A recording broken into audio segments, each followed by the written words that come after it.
I don't have a positive ID yet, but I think we may be looking at Mr. Floyd Collister, also known as Marcel, the grande dame of the Las Vegas female impersonators.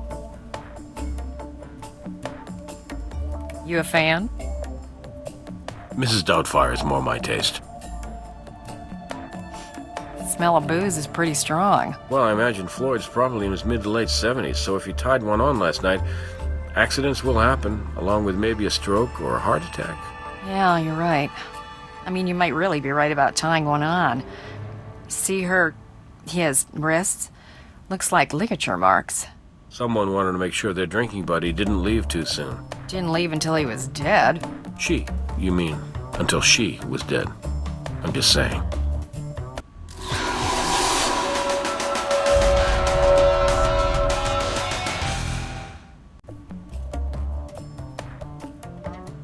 Hey, good to see you.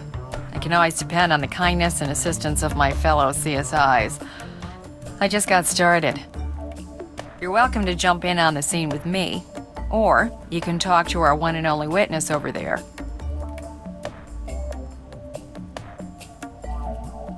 You mean how she died?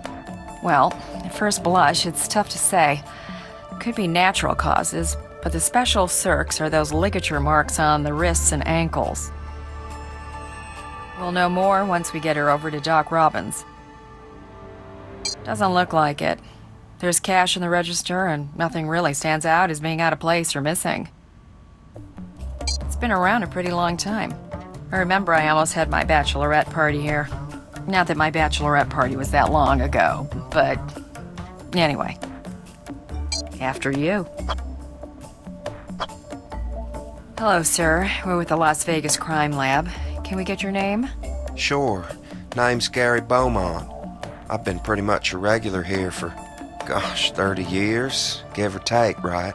Everybody knows me. I even have my own chair over there. That's mine.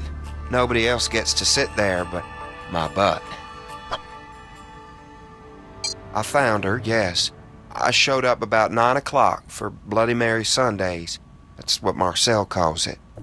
And I'm walking in and passing right by the stage, and that's when I saw her, face down. I got up there, and I tried to wake her up, but she wasn't breathing, and I couldn't save her.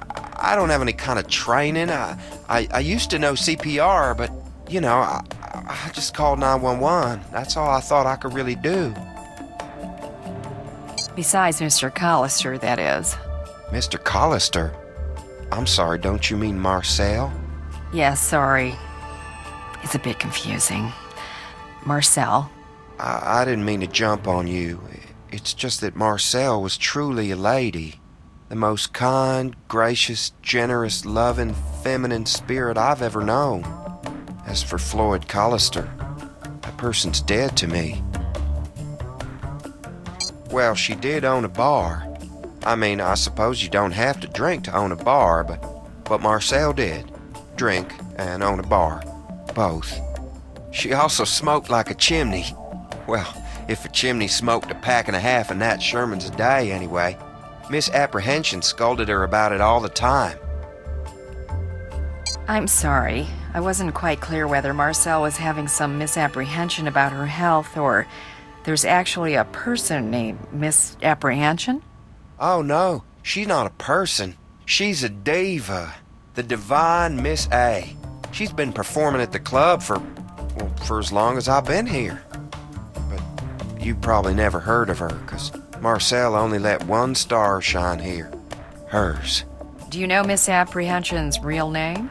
You probably want me to say her real name is Wallace Biganowski, but she'll always be Miss A to me. Would you say they got along? Oh, no. No. Oil and water. Cats and dogs. Betty Davis and Joan Crawford. I mean, those two fought constantly. But they needed each other. Marcel was the star around here, but she was just awful with money. Miss A kept this place in business. Did things ever get violent between the two of them? No, never. They yelled a lot, but I think they really loved each other. Oh, no. Poor Miss A. She'll be devastated when she finds out.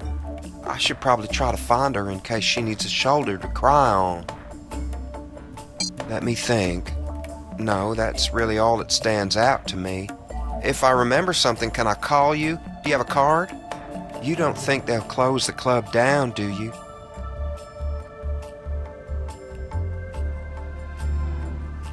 Our victim has tentatively been identified as Floyd Collister, but apparently he's better known as Marcel. Brass says he's known to be one of the best female impersonators in Las Vegas. I believe the term he used was grande dame.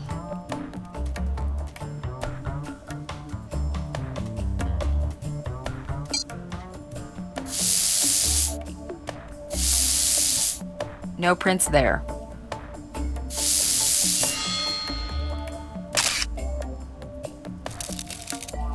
Someone's gotten into the whiskey. Nice work.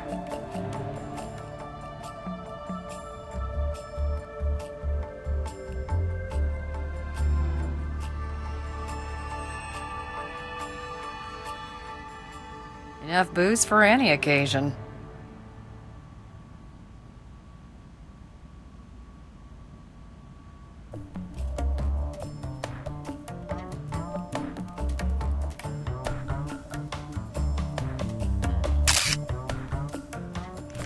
Oh yes, the good stuff. Let's just make sure it gets back to the lab.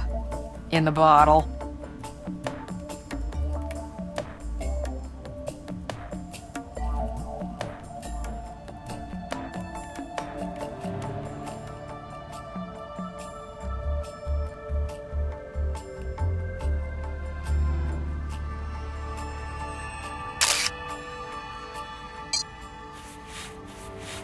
You can smell the alcohol, right? BAC might have contributed to the death. The mic's off.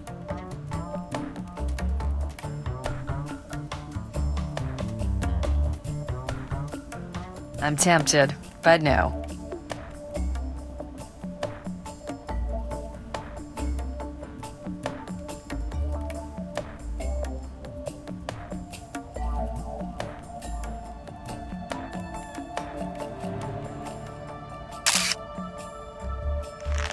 Looks like Marcel forgot to take her pills.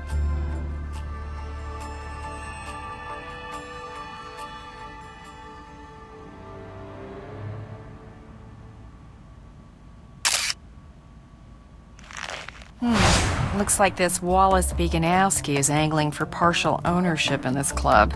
And judging by this note, the negotiations aren't going well.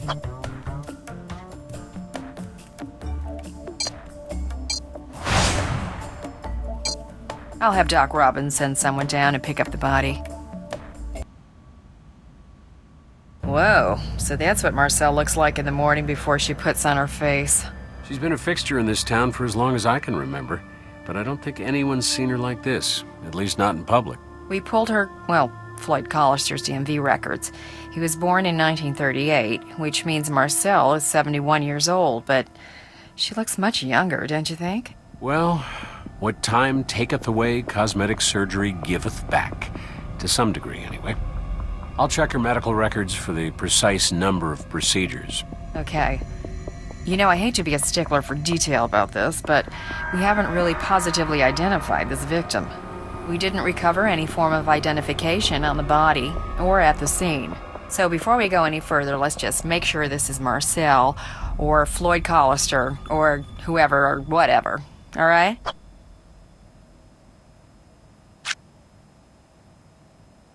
I love the easy ones. Here you go. You know, they say celebrity deaths come in threes. I'm certainly not anxious to see another. Here, I found some skin under the victim's fingernails. I collected a sample for DNA. I guess Marcel may have gotten a piece of her killer.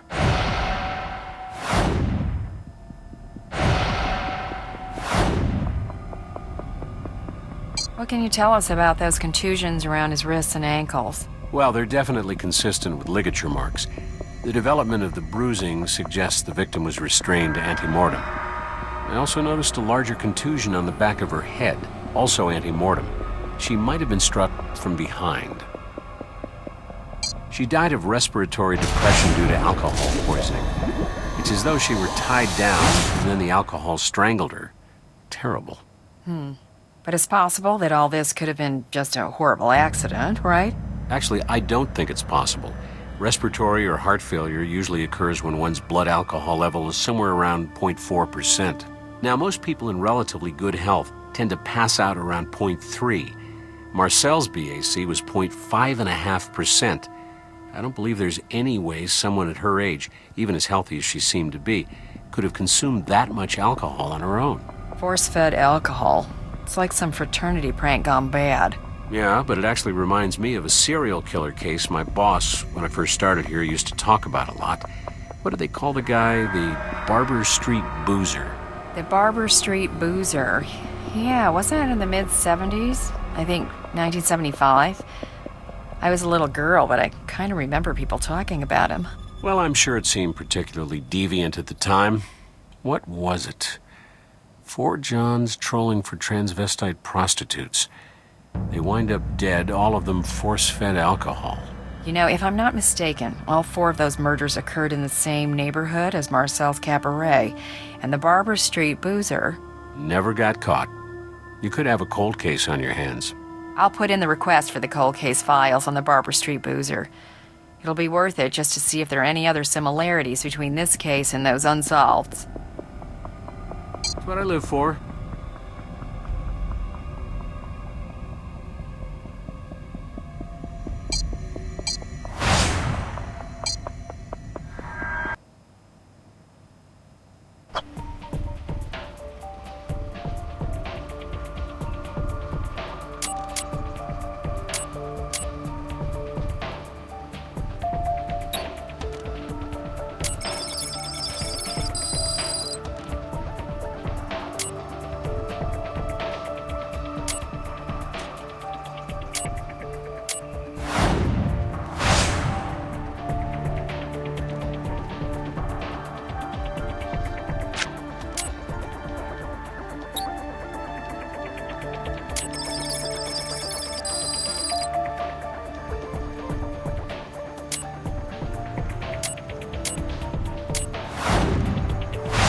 The alcohol in the victim matches the alcohol in the bottle, which means it was a classic cork party.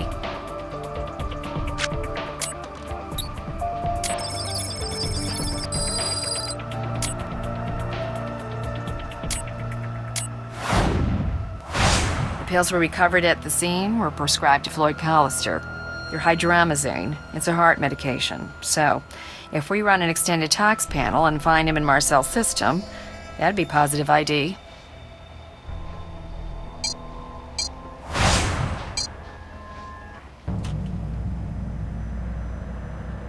We're looking for any sign of the drug, hydramazine. Hydramazine. It's a heart medication that works to expand the blood vessels. I don't see any evidence that this victim was using it, though. So that's not Floyd Collister. Just what we need. An impersonator of an impersonator.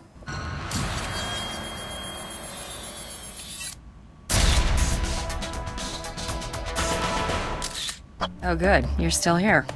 I just don't feel like being anywhere else right now.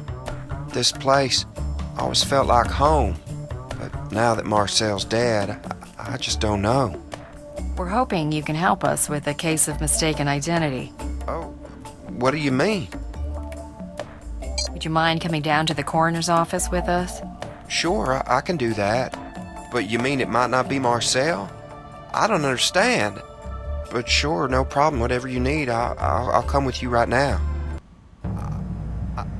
That's not... Oh, no. That's not Marcel. It's not. Do you know who it is, Mr. Beaumont? But I saw her. I saw her with my own eyes, I'm telling you. But this... Oh, dear God, that's Wally. I can't believe it. That's Wally Beganowski. I mean, misapprehension. What the hell's going on? Mr. Beaumont, we're so very sorry, and we deeply appreciate your help. I can give you the name of someone if you need someone to talk to right now. And I promise we'll be in touch. Okay? Thank you. Well, looks as though Marcel just went from being our victim to being our prime suspect. I'll have Brass track down her home address and put a bolo out on her car. Or rather, his car, since it's still registered under Floyd Callister. While he's covering that, why don't we check out Mr. Biganowski's home, see what we can find there.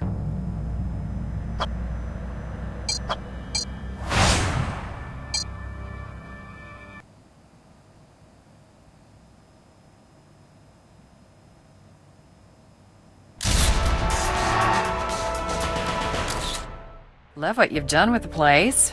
Well, certainly defies stereotypes.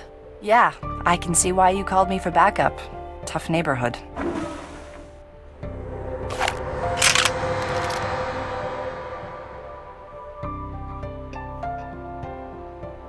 Las Vegas Crime Lab, freeze! Hands where I can see them, now!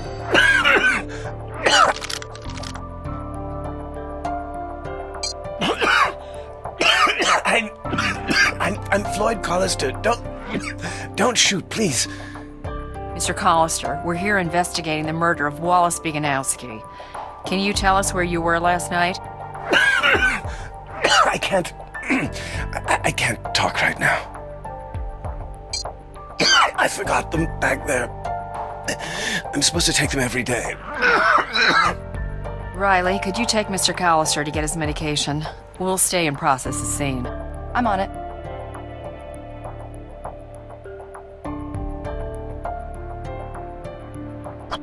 Riley will call us when she gets back to the station. In the meantime, let's see if Wally or Floyd left behind anything useful.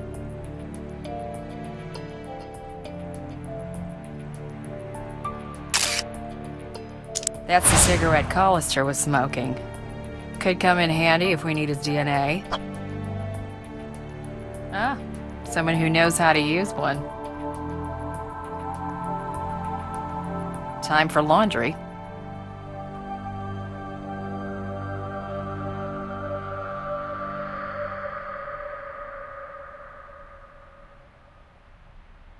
Quite the homemaker.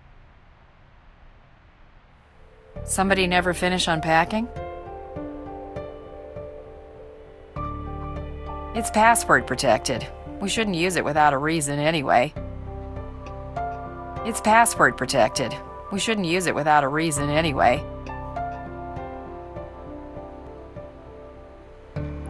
I wonder if it's homemade.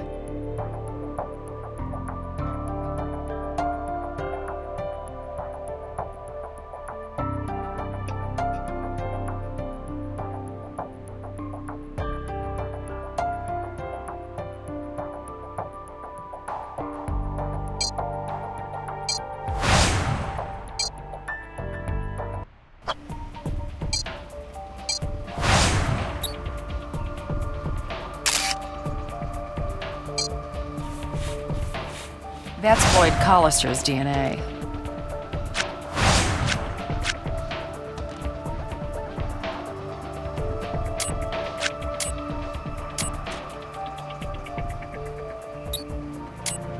Hey, I can't speak for Marcel, but Floyd Callister is gonna be all right, and he's ready to talk.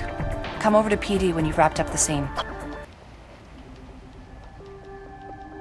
Mr. Callister, Wallace Biganowski was murdered in your club. He was found wearing your stage costume. Do you know why he would be dressed as your character, Marcel? It's not a costume, and Marcel is not a character. I am Marcel. I would appreciate it if you would address me properly. I apologize. I meant no disrespect to your authority, but I felt you were demonstrating a disrespect for me, that's all. I understand you have a very difficult job to do. As for Wally spent nearly a lifetime in my shadow. For a time we were rivals, but eventually he assumed the role of my understudy in the cabaret show.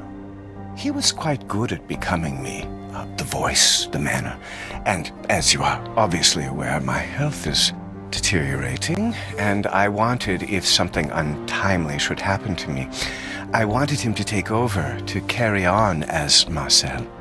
Is that why Mr. Biganowski had plastic surgery? To look more like you, just in case? That was part of it, of course. I suspect there was also a bit of unhealthy idol worship on Wally's part, but I saw no reason to dissuade him from trying to improve himself. question just sounds weird in my head, but here goes. Marcel, why were you hiding in Mr. Biganowski's closet? I was hiding from the murderer.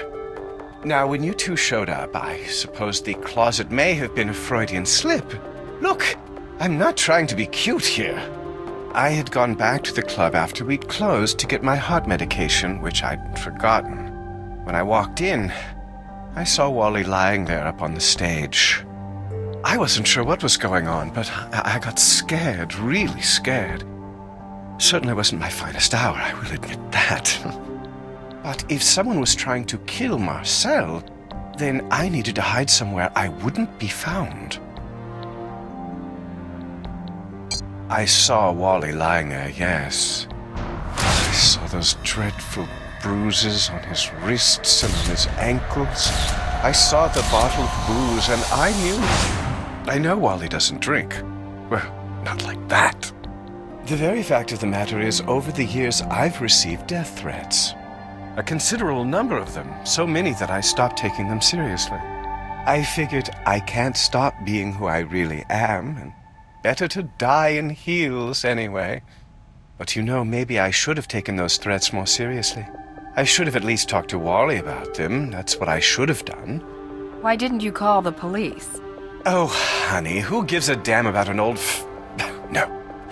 I will not use that abominable word. It's not right. Let me just say, ma'am, that my experience with law enforcement over the years has not given me the greatest confidence that justice will be served for either me or my community. I understand, Marcel, but times are changing. Sure they are, but you think about how much they've really changed the next time you're walking down the street, just holding hands with your man. Then you try to imagine someone like me doing the same thing. Look, I was wrong, but I did what I did. I panicked and I ran away. I ran away to Wally's apartment and I hid there. I guess I was thinking something like the killer would realize his mistake and keep coming after me. Marcel, for the time being, for your own safety, we're not going to disclose the fact that you're alive. That is, if that's all right with you. No, but it wouldn't have been a bad idea. In fact, I didn't touch a drop of alcohol all night. Wally and I were very close. Always.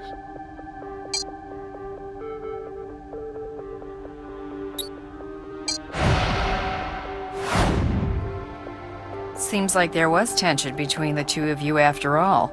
Once Wally saw himself becoming me, well, he started to become unreasonable. It was still my club. He was the manager. And he did a superb job in that capacity. But I did not want to share everything with him. He started threatening to leave. Oh, so much drama. But I know he would have straightened things out. We always did.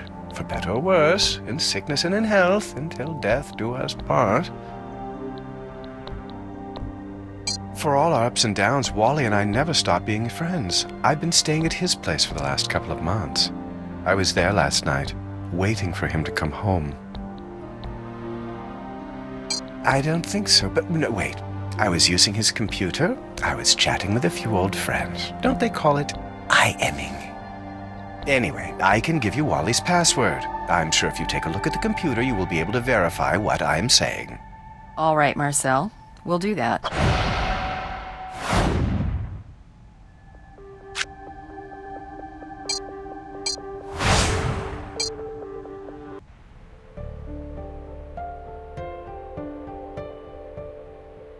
We'll bring Wally's computer back to the lab, and we should be able to confirm whether Marcel was online or not.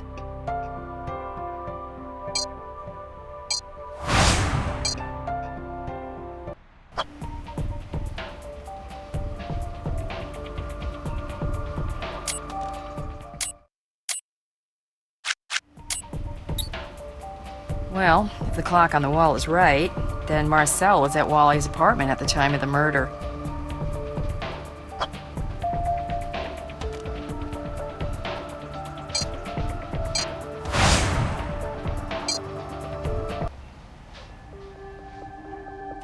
We looked at Wally's computer like you suggested, and we saw that you were indeed using it all evening. I always was the innocent one. With this killer on the loose, though, I don't know that I feel safe leaving just yet. I'm happy to help any way I can. Nothing comes to mind. Yeah, I have some good news. We're able to dig up all the old Barber Street Boozer case files for you. They were buried down in central property. I had them sent over to the lab. Let me know if you find anything.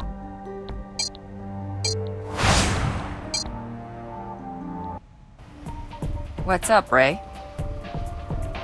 Ray? Oh, sorry. I didn't hear you come in. I understand you may have a serial killer who's come out of retirement. I was curious. I hope you don't mind. Not at all.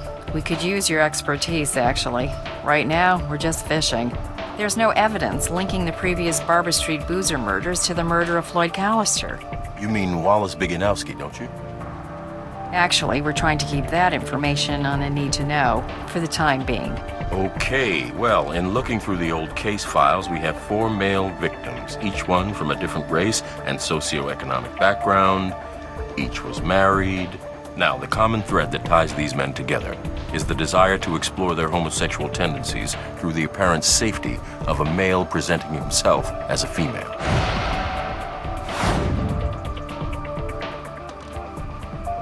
There were several, actually, which was part of the problem back in 1975. But here's something interesting for you. Out of the LVPD's top 4 suspects, 2 are now deceased, and the other 2 are going to be very familiar to you. You're kidding. Floyd Callister and Wallace Biganowski. According to this police report, both of them had been arrested multiple times for solicitation as well as lewd and lascivious behavior in public.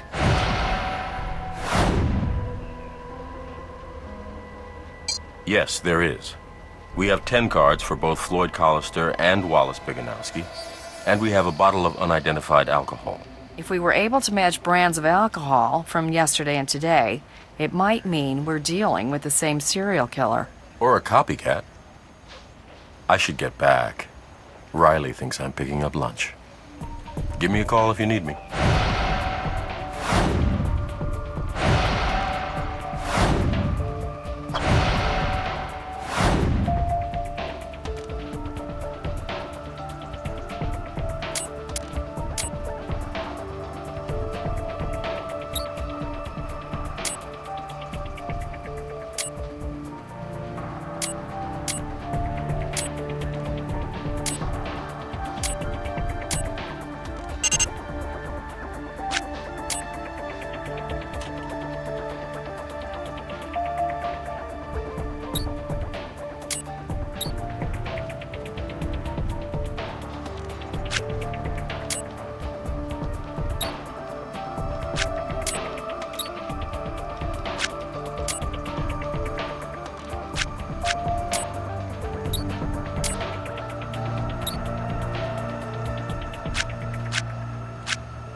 Serial killers are certainly creatures of habit, as well as ritual.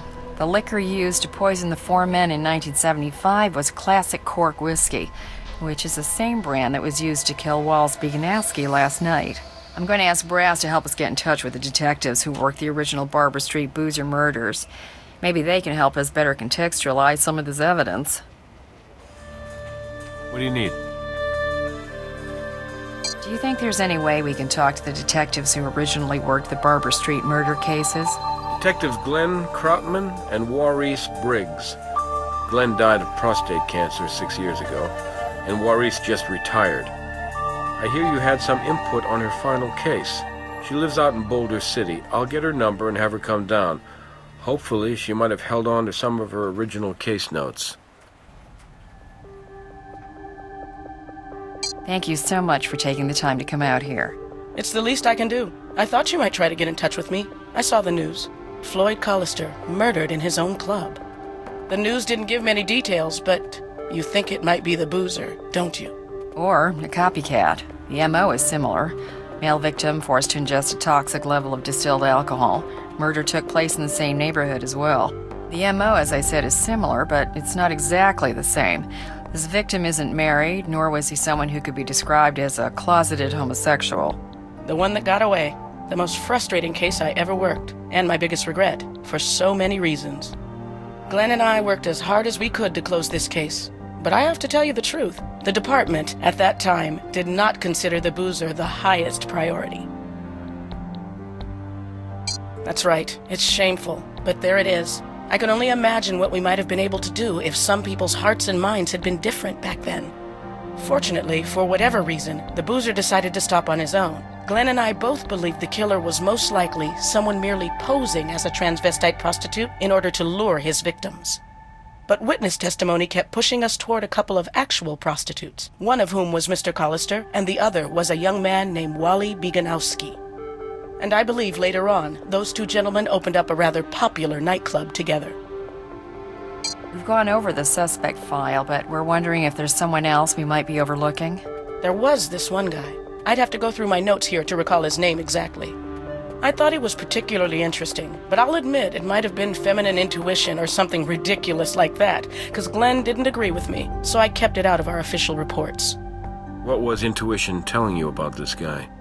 As I can recall, and you should definitely go over my notes here, these are the originals. This fella had been charged with assaulting one of the victims maybe 4 months before the murders began. Let's see if I can remember the scenario for you. So this John comes down to the neighborhood looking for some love for sale. He ends up picking up a prostitute outside a club on Barber Street, and this prostitute is dressed like a lady.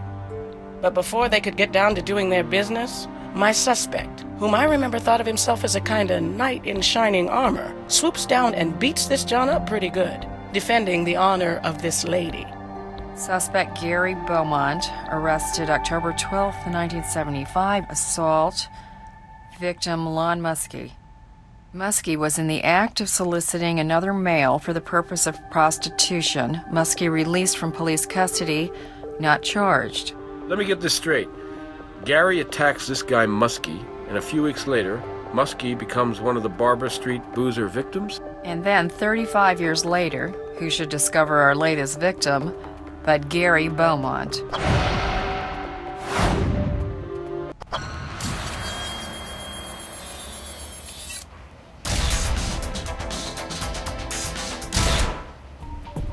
Well, Brass ran Gary Beaumont through the system, but he has no known address. Brass put out a bolo, but I'm hoping we can find Gary ourselves. I'm sure it won't hurt to talk to Mr. Beaumont again. But I agree with Maurice's partner. He's not your man. What makes you say that? The Barber Street boozer obviously felt homicidal rage towards his victims. Married men who were secretly soliciting sex from male prostitutes dressed as women. Wallace Bieganowski was an unmarried, openly gay female impersonator. Based on the circumstances surrounding Mr. Beaumont's assault charge, I'd say he was the kind of man who would have wanted to protect Wally, not hurt him and certainly not kill him. Well, from what I saw of Mr. Beaumont's behavior at the crime scene and at the morgue, he would have to be a supremely talented actor. He was on an emotional roller coaster. Maybe. For a serial killer, murder is an addiction. Recovery requires a lifelong commitment to some deliberate strategy of behavior modification. And unfortunately, there is no 12-step program for cold-blooded killing. So serial killers usually stop when they're caught or they die. In my professional opinion, if Gary Beaumont is a serial killer, it's difficult to believe that he just decided one day to stop cold turkey. You're probably right, Ray, but I still think we should bring him in just in case. Cover all the bases. And if Beaumont's been such a loyal customer all these years, maybe Marcel knows where he likes to hang out when he's not at the cabaret.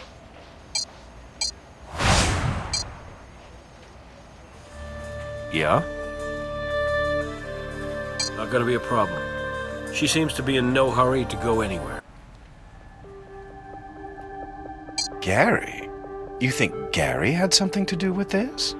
We just want to ask him a few more questions, that's all. Gary's harmless. I mean, he's a pain in the ass because he's always just hanging around needing attention, but he couldn't really hurt anybody, I don't think. He gets thrown out of some places because he's awkward, a little strange. Sometimes he smells, but it's... he's homeless.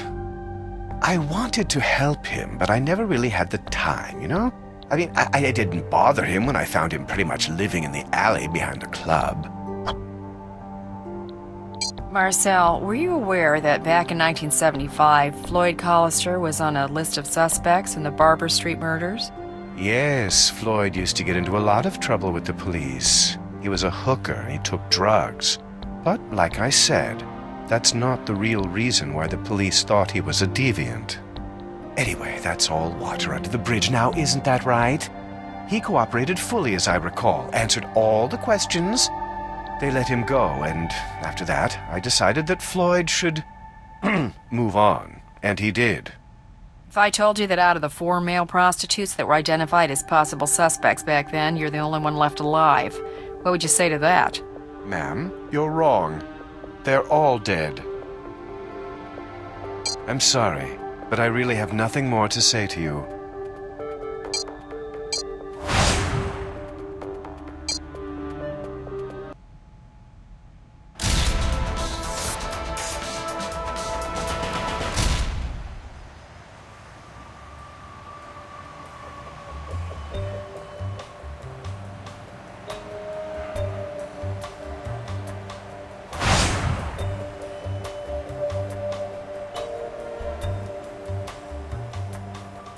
Hey, what's going on? Classic cork, huh? Gary, for a homeless guy, you sure have expensive taste in booze. Hand over the bottle, Gary. Yeah, of course, here. Well, what's wrong? Why are you looking at me like that, huh?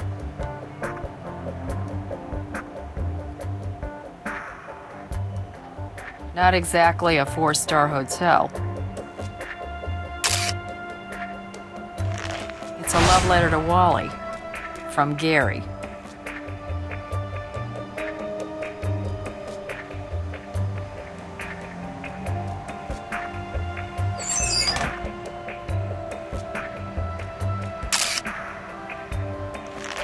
would have taken at least this much alcohol to kill Biganowski.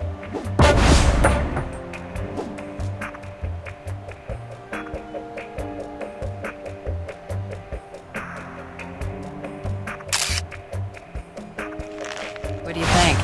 We'll need to process it. Could have been used to tie up our victim.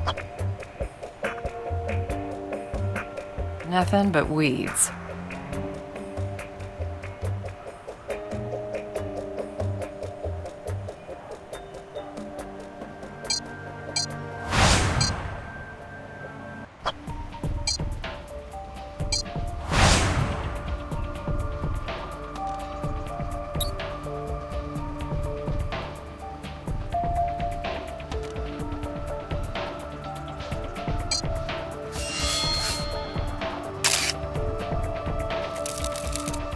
That's just where Gary was holding the bottle.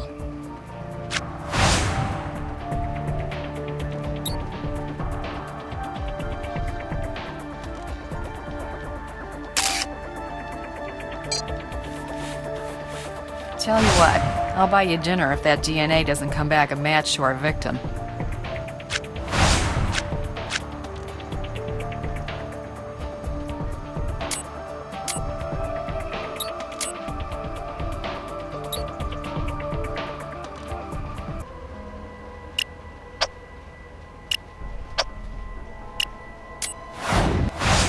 Told ya. Too bad about dinner. Maybe next time.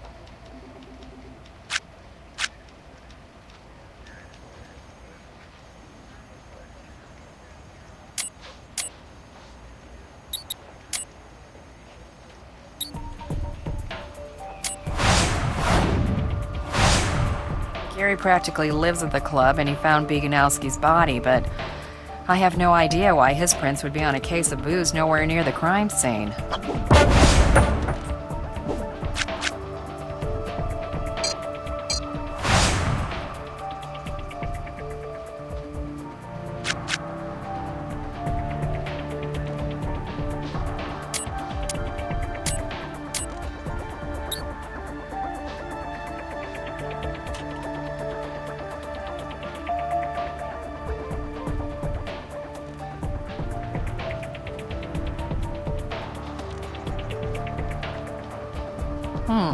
That's peculiar. Lon Muskie's name was written down in a different type of ink stock.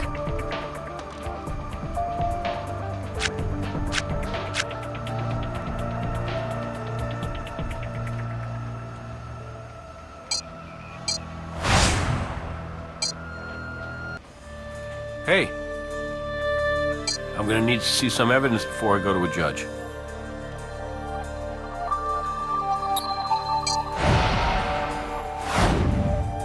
Gary's got access to the club, and that bottle of classic cork might as well be a smoking gun, right? You bet we're bringing him in. I'll have Ray join you in interrogation. I think this is right up his alley. Mr. Beaumont, we found your fingerprints on a case of whiskey in Marcel's club. What can I say? I saw the case on the floor. It was already open. I needed it. My hands, they were shaking so bad. I just needed that drink so badly.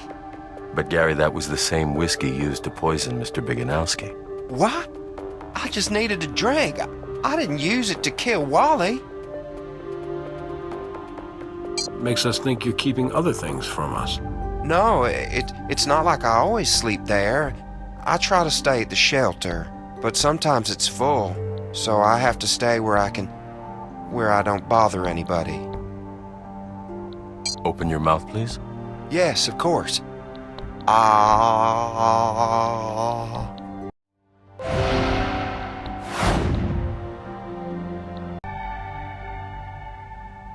What? Of course not. I had no reason to be mad at Wally.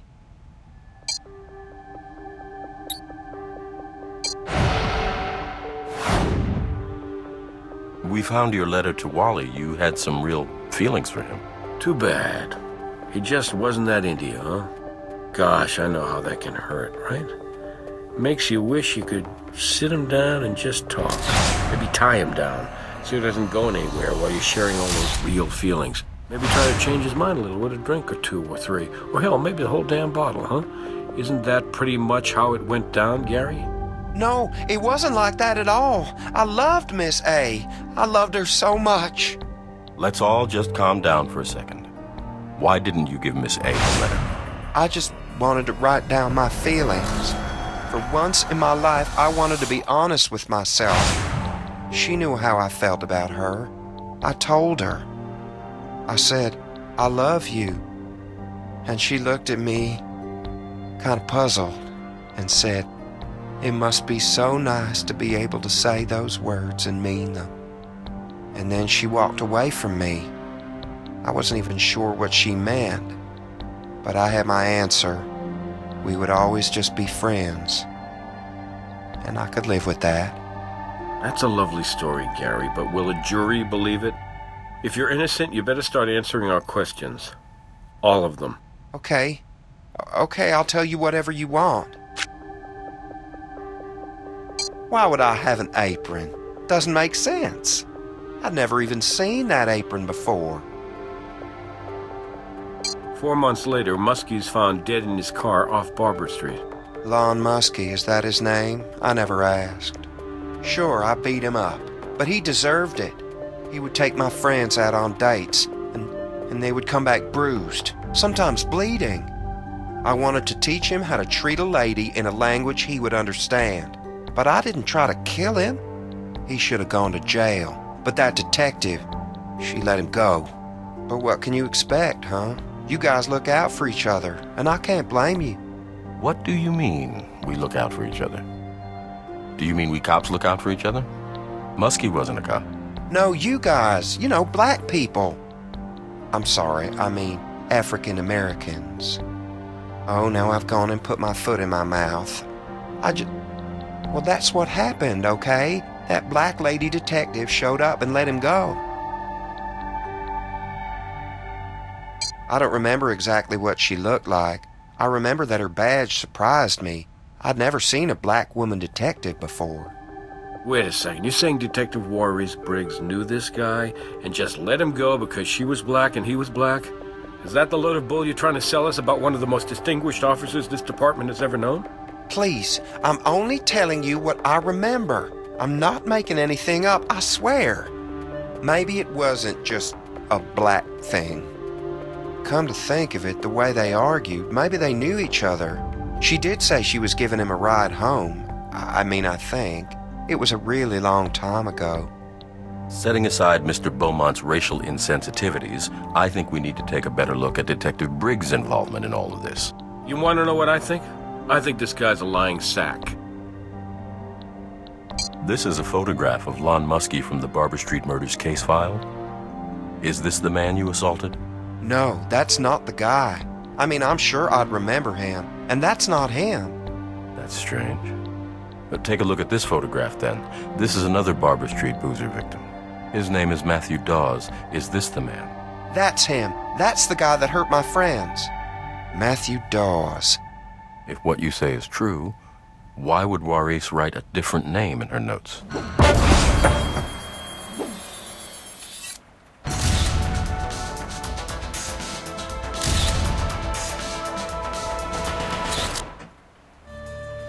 Did I hear Ray right? Detective Briggs's personal case notes were wrong? She must have known the victim was named Matthew Dawes. I hate to say it, but I think we need to get to the bottom of her involvement in all this. I can't believe it. And I'm not just saying that because I think this Beaumont guy's lying to us. Even if he were telling us God's honest truth, retired Detective Juarez Briggs is one of the most dedicated and well-respected officers to ever serve in Las Vegas law enforcement. What do you need? No judge is going to permit you to compromise her rights without some very compelling evidence.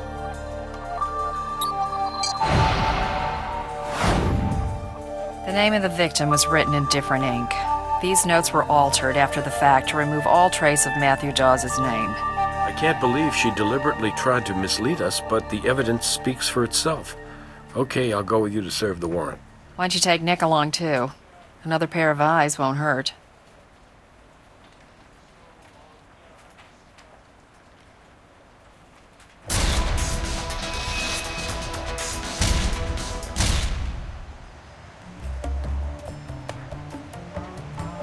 What's going on here, Jim?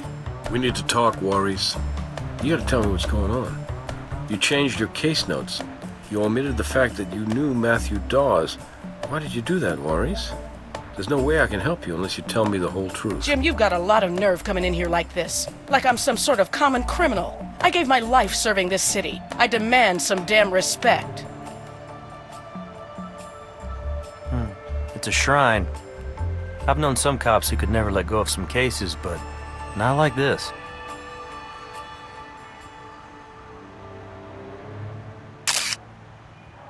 I never would have pictured you in pink, Juarez.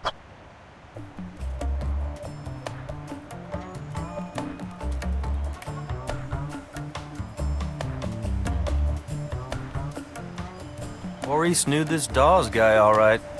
Looks like they were more than just acquaintances.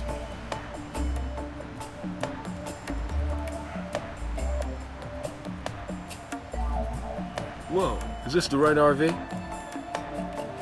More Barber Street boozer paraphernalia, nothing we don't already have.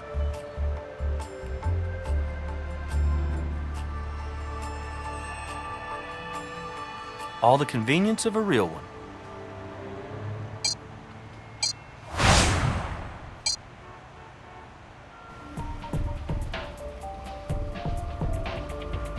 Hey, I'm off the clock, but if you guys need a hand, count me in. The Barber Street Boozer is a part of Vegas history. If he's back, then I want to be there when we take him in. Thanks, Greg. We can use all the help we can get.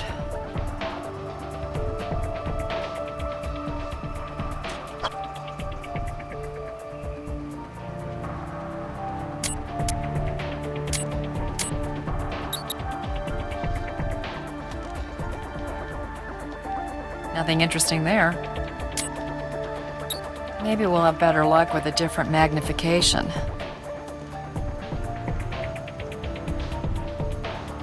What if we try zooming in or out?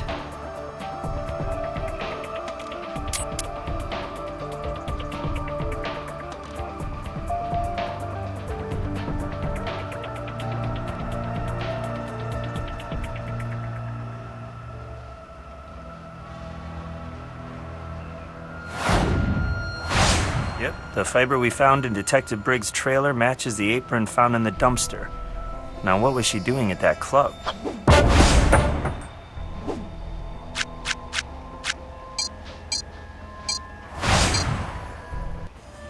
Yeah? I know this is tough, Jim. Look, I'm not gonna lie to you. This is very personal to me, and I'm not gonna do anything to impugn the reputation of Detective Briggs. So if you don't start bringing me some indisputable physical evidence that puts her in that club, killing Bieganowski, then I'm not gonna do a damn thing for you on this one.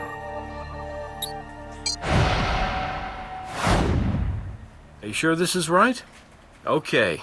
So the fiber from the apron puts Detective Briggs at the crime scene. I don't know. If you weren't the one asking, I'd say go back and try again. But I'll see what I can do. I'm not promising anything. In fact, I hope the judge turns us down. Detective Briggs, we found the victim's blood on an apron behind the club. A thread from that same apron was in your home. That's why you brought me in? I probably had the same kind of apron at some time. That's no evidence. How dare you accuse me of this? Maurice, I may be the only friend you have right now. You have the right to talk to your lawyer, but you and me, we're cops. I know where you're coming from. Talk to me. Just because I carried a badge doesn't make me your sister, Jim. You have no idea where I come from or what I've been through. I'm sorry, we'll need to swab the inside of your mouth. You go right ahead and do your job then.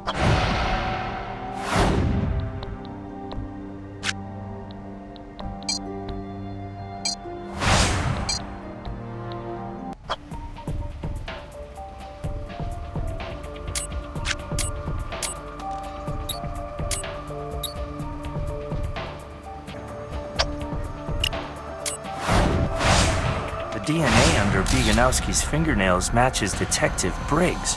I can't believe a cop would kill someone like that. She was a hero in the department. I'm not looking forward to that press conference. I guess this means the Barber Street boozer remains on the loose. Or maybe he's just passed into legend. Greg, we're not done with Detective Briggs yet. She may still hold the answer to the boozer case.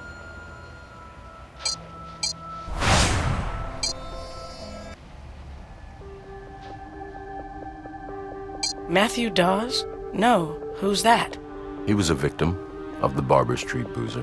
Gary Beaumont seemed to think you had shown Mr. Dawes preferential treatment in an earlier altercation. Gary Beaumont is a criminal. You're gonna take his word over mine? I don't know any Matthew Dawes. We found a photo of you and Matthew together. You were obviously close.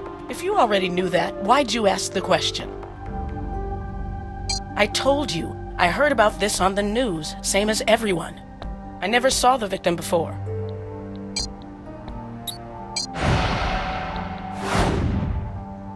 We found your DNA under the victim's fingernails. It's over, Maurice. We have all the evidence we need to charge you. It just doesn't make sense. Why would you kill this man? Why were you even in that club that night? Have you ever lost someone you truly loved? Grief is like a cancer. Matthew Dawes was my fiancé. He was the Barber Street boozer's third victim. He was the only man I ever really loved, with my body and soul. But the man struggled with a sickness, with a disease. You're trying to say he was gay. That's not a disease, Maurice. It's a sin and a sickness, but we were working it out. We were praying, and we would have beaten this thing together. I know we would have. But then that monster took him away from me. Do you mean Floyd Collister? Hell yes, Floyd Collister. He was the boozer. How long have you suspected that Floyd was the Barber Street boozer? I don't suspect it. I know it. I had looked at Floyd for the killings before, more than once. I could never make it stick. Honestly, from talking to him, I didn't think he had it in him. I'd even been to that freak show club of his a few times, but I never saw anything like I did last night. I was just sitting in the back, watching for Collister or Bieganowski or Beaumont, anyone on the list. No one paid me the least bit of attention, and then I noticed Floyd Collister walk in. It was hard to recognize him without the makeup and the dress, but there he was. And he was one mean son of a bitch for a change. Drunk, screaming at everybody. He even jumped all over Gary for going behind the bar and opening up a special stash of classic cork he was saving. Floyd started threatening Gary. You want a drink? I'll give you a drink. How about you drink until the black stuff starts oozing out your damn nose, you dirty old queen? That's when I knew, after all these years, I knew in my heart, in my gut, it was Floyd Collister. It was Floyd all along. He was the monster. It was Floyd all along. He killed Matthew. It wasn't revenge. It was justice. Justice? What the hell are you talking about, Warries? What's happened to you? I'm a cop, Jim. What's happened to me? I never stopped working the case. That's what's happened to me. Even after they forced me off of it, threatened to transfer me, I never let it go. It was personal, don't you get it? That disgusting creature murdered the best man I've ever known. I had to take him down. I knew I didn't have enough proof, but I didn't need it. I waited, put up with that awful damn music, until closing time. I was the last one left. Floyd came out in that ridiculous dress to tell me the place was closed. I acted like I was leaving, but when he turned his back, I hit him with a hammer fist to the back of the head, knocked him clean out. I may be old, but I can still take down a perp. I tied him up with an apron from behind the bar, opened up a bottle of classic cork, and started pouring it down his throat. He was slurring drunk by the time he woke up. I almost wished I'd held back a little, so that he could have appreciated his situation a little better. How did your DNA get under his fingernails? I got careless, let him grab me while I was coming in with a fresh bottle. Not that he could hold on to me by then. He just kept whining, "Not me, not me," crying like a damn baby. I bet Matthew didn't cry, you filthy bastard. Floyd Collister didn't perform last night. You killed his understudy, Wallace Biganowski. That's impossible. I saw him go backstage. I saw him go back there and come out dressed as a woman. I saw him. Detective, I think you were right when you said grief is like a cancer. Your fiancé wasn't sick, but you are. And now you'll have to pay for your sin as well. Oh God, what have I done? I killed him, not me. Oh God, no, no. Is there anything you can tell us that might help us put away the boozer?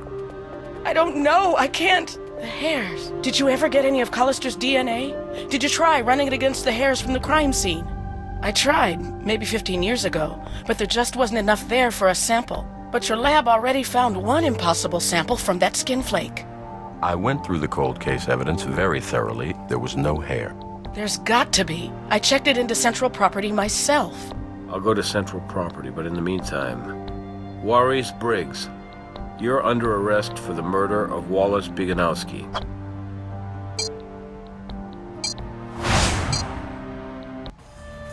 Hey.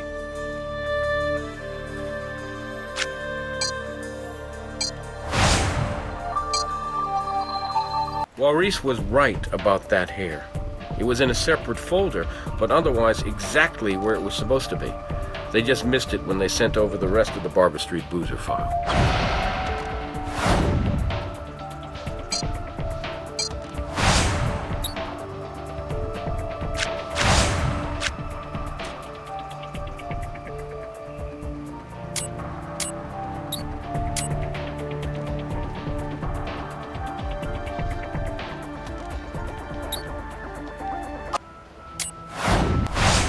Whoa. Marcel is the Barber Street Boozer? Unbelievable. I've got to put this in my book. Brass better be ready for the press conference of his career.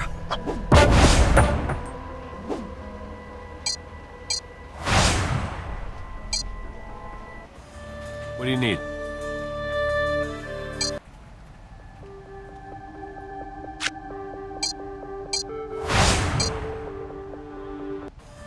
Hey. What evidence do we have?